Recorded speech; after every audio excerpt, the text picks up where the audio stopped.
Today, I'm going to guide you through selling your Ethereum and withdrawing the money from Uphold. I know some of these tech things can be a little bit tricky, so I'll take it slow and I'll make sure that everything's super clear. We're going to look at two ways to withdraw.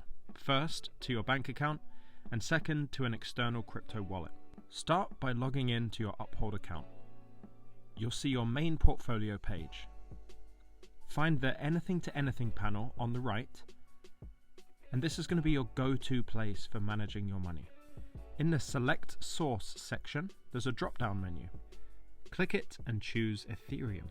If you can't find it right away, don't worry about it. Just click Show More to find it. Next, click the Select a Source drop-down and choose your bank account. If it's your first time doing this, you might need to add your bank details.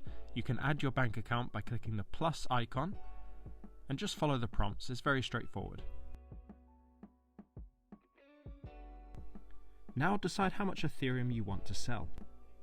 You can type in an amount, or you can use the handy percentage options to pick part of your crypto stash.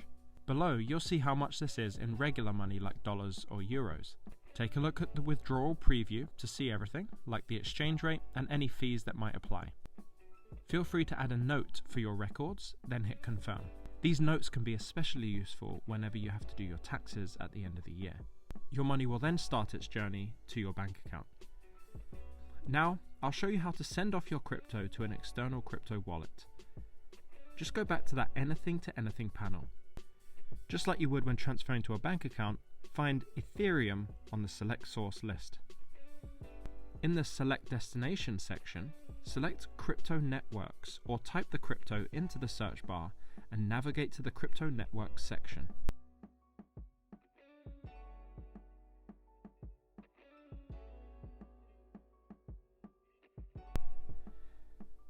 This means you're sending it to another crypto place, not a bank. Choose the network you're using for the wallet. In this example, I'm sending Ethereum to my Ledger Nano X. There's a link in my description to the exact cold storage wallet if you're interested. This part is important for making sure your crypto ends up in the right place. Then, once again, enter the amount of Ethereum you want to transfer over, or use the percentages and then hit Preview Withdrawal. Then, you'll need to type in the address of the wallet you're sending to. Double check this address. A small mistake could send your crypto to the wrong place. Something useful to know is that if you're sending to another exchange, a destination tag is required.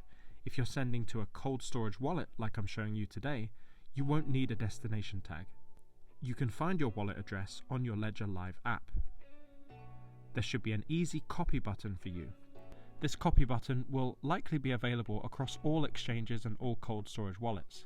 It's just for this example, I'm showing you the Ledger Live one. And then you can paste the address into the box.